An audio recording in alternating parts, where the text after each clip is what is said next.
जय श्री कृष्ण, जय श्री राम, जय गौ माता, जय राधे श्याम। और आप सब कैसे हैं? इस वीडियो में मैं आपको निवेदन कर रहा हूं, आपका घर भी स्वर्ग हो जाएगा, डरिए मत, घबराइए मत। एक सुंदर सा श्लोक मैं आपके बीच में लेकर के आया हूं, जिसके ऊपर मैंने बहुत बार व्याख्यान किया है।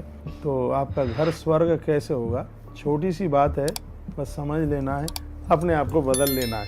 क्या मैं आपको निवेदन कर रहा हूँ? सानंद सदनम सुतास्तु सुधीय कांता प्रिया लापिनी इच्छा पूर्ति धनम स्वयोषित रति स्वाज्ञा परा सेवका आतिथ्यम शिव पूजनम प्रतिदिनम मिष्टान्न पानम ग्रहे साधो संगम उपासते च सतम धन्यो गृहस्थ आश्रम। वह गृहस्थ आश्रम धन्य हो जाएगा जिसके जीवन में ये बातें घटित हो जाएंगी। क्या?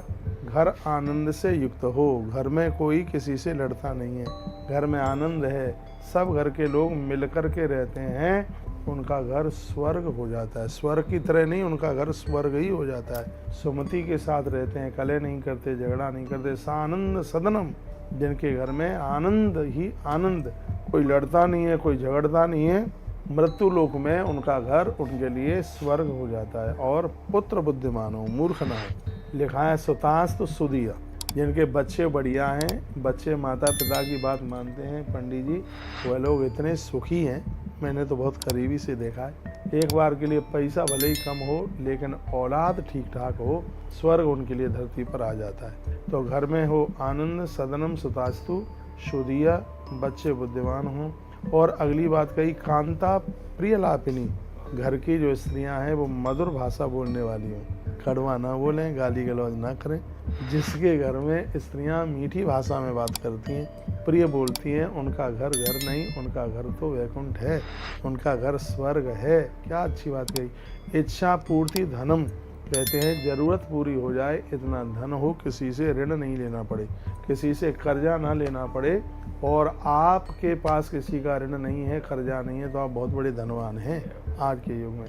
तो लगा इच्छा पूर्ति धनम, अपनी इच्छाओं की पूर्ति के लायक इतना धन हो, ये समझ लीजिए स्वर्ग आपके लिए धरती पर उतर करके आ गया है। और फिर कहा स्वयोषिति रति, आप अपनी पत्नी से प्रेम करते हो, अपनी स्त्री में आपका प्रेम हो, समझ लो कि तुम्हारे लिए धरती पर स्वर्ग उतर करके आ गया है।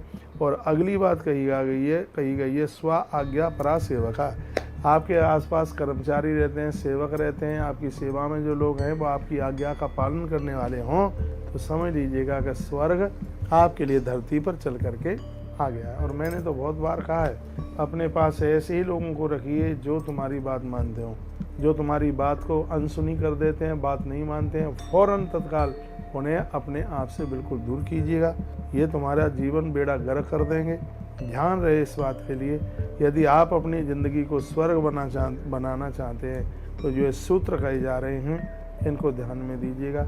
जिसको अपनी पत्नी से प्रेम है, दिन दूना रात्रि चौगने के रूप में उभरता है। नारी बहुत ऊंचाई पर पहुंचा देती है और नारी ही कवाड़ा कर देती है, ख़त्म कर देती है। तो कितना सुंदर श्लोक है। इच्छा पूर्ति धनम, जरूरतों को पूरा करने के लिए धन चाहिए। सुयुषतम रति, पत्नी में प्रेम हो। स्वाज्ञा परा सेवका, आपके जो कर्मचारी हैं वो आपकी आज्ञा का पालन करने वाले हों।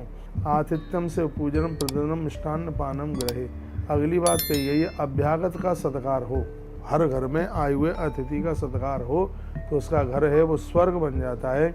और हर घर में प्रत्येक दिन शिव जी की पूजा हो। आनंद आ गया ना।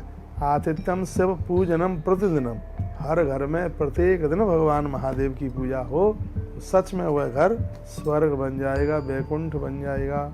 और क्या?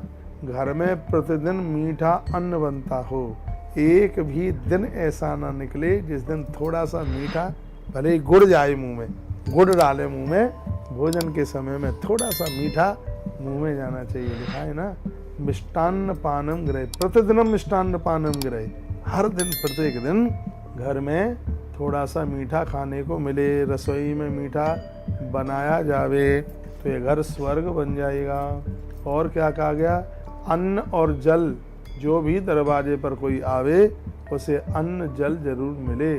और प्रत्येक दिन महात्माओं का सत्संग रहे, एक भी दिन ऐसा ना निकले कि साधुओं की वाणी सुनने को न मिले।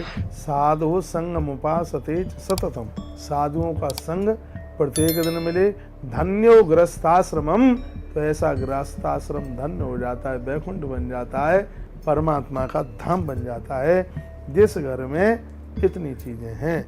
बहुत आनंद हो जाएगा। आचार्य चाणक्य ने अपने शब्दों में इस बात को बहुत विस्तार दिया।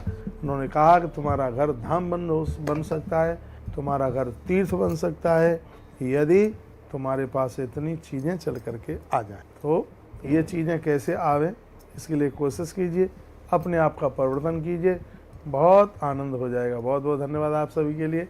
वीडियो आपने अंत तक सुनी। ऐसे ही हमारे साथ जुड़े रहिए और नई नई अपडेट प्राप्त करते रहिए। हर हर महादेव, घर घर महादेव।